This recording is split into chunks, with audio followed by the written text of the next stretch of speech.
இன்றைக்கி நம்ம சேனலில் ஒரு புதுசாக இது வரைக்கும் நீங்கள் காணாத யூடியூப்பில் பார்க்காத ஒரு கட் சட்னி வச்சு காமிக்க போகிறேன். யூடியூப்பில் இது வரைக்கும் பார்த்துருக்க மாட்டீங்க.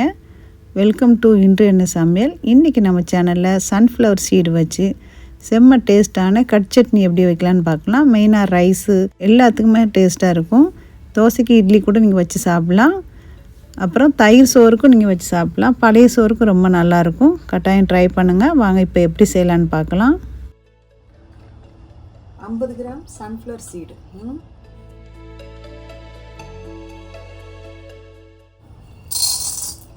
வறுத்து எடுத்துருக்கலாம்.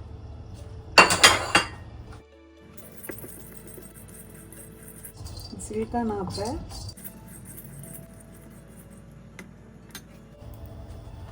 ஒரு 25 கிராம் வேர்க்கடலை,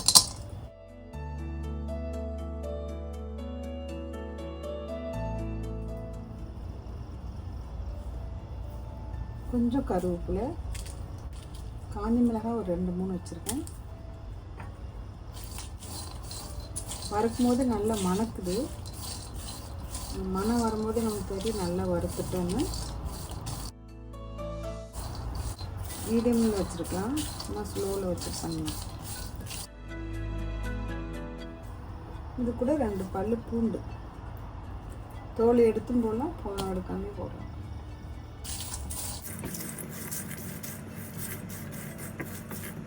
செஞ்சு பாருங்கள், ரொம்ப நல்லாயிருக்கும். நம்ம எவ்வளோ ட்ரை பண்ணியிருக்கோம்.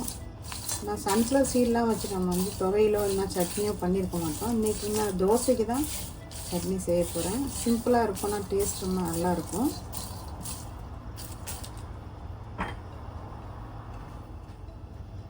சின்ன இத்தனோண்டு புளி இது கூட சேர்க்குறேன். 3-4 நிமிஷத்துக்குள்ளே வறுத்து எடுத்துடுறேன். அவ்வளோதான் தேவைப்படும் டைம், அதுக்கப்புறம் தேவைப்படாது.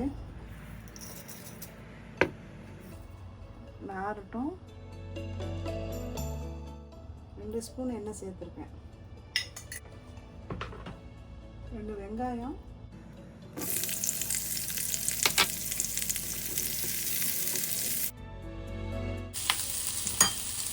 ஒரே ஒரு தக்காளி கட் பண்ணி இதோடு போட்டேன்.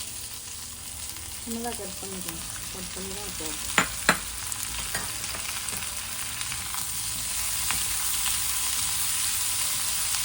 எப்பவும் ஒரே மாதிரி தானே சட்னி துவையெல்லாம் வைக்கிறோம். ஒருத்தர் இந்த மாதிரி தோசைக்கோ இட்லிக்கோ சப்பாத்திக்கு எல்லாத்துக்குமே இது கொஞ்சம் நல்லாயிருக்கும். செஞ்சு பாருங்கள் ஒரு நாளைக்கு.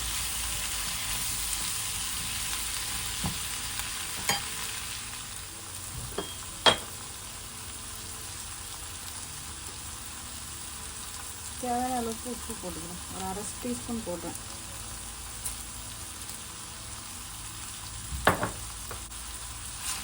மறுபடியும் தாளிக்க வேண்டாம். இப்படியே நம்ம மிக்ஸி ஜாரில் நல்லா ஃபைனாக அரைச்சிட்டோம்னா நல்லாயிருக்கும்.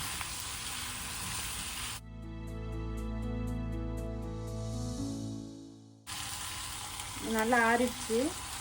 மிக்ஸி ஜாரில் நல்லா ஃபைனாக பவுடராக திரிச்சிக்கிறேன். இதை அடுப்பு ஆஃப் பண்ணிடலாம். போதும். இந்த அளவுக்கு நம்மளுக்கு பார்த்திங்கன்னா கலர் கொஞ்சம் லைட்டாக சேஞ்ச் ஆகிடுச்சு. ஸோ அதனால் ஓகே தான். ஆஃப் பண்ணிவிட்டு கொஞ்சம் சூடு தண்ணிட்டோம்.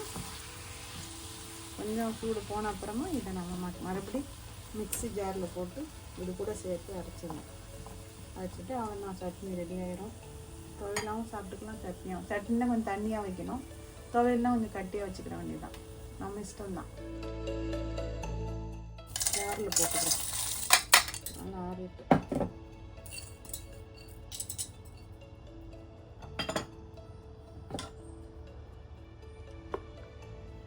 பவுட்ரு பண்ணிட்டோம். சூடாக இருக்குது, கொஞ்சம் சூடு கம்மியாகணும்.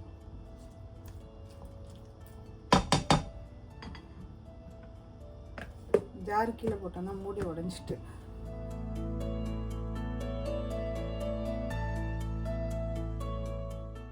நல்லா சூடு போயிட்டு சட்டியே சூடு இல்லை.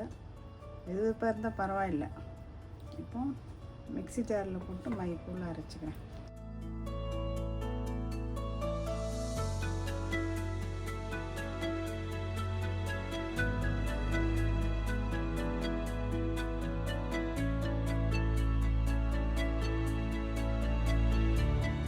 ஓகே மக்களே, சூப்பராக நம்ம சன்ஃப்ளவர் சீட்ஸ் பண்ணிட்டோம். இன்றைக்கி வந்து நாங்கள் தோசைக்கு தான் வைக்கிறேன். நல்லா மணக்குது, வாசமாக இருக்குது. எப்பவுமே சாப்பிடும் போல் தோணுது, அவ்வளோ டேஸ்ட்டாக இருக்கும். ட்ரை பண்ணி பாருங்கள்.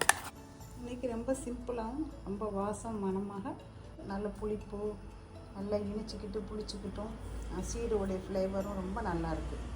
கட்டாயம் ட்ரை பண்ணுங்கள் ஃப்ரெண்ட்ஸ். மீண்டும் இன்ஷா அல்லாஹ் அடுத்த வீடியோவில் சந்திப்போம். தேங்க்ஸ் ஃபார் வாட்சிங் ஃப்ரெண்ட்ஸ்.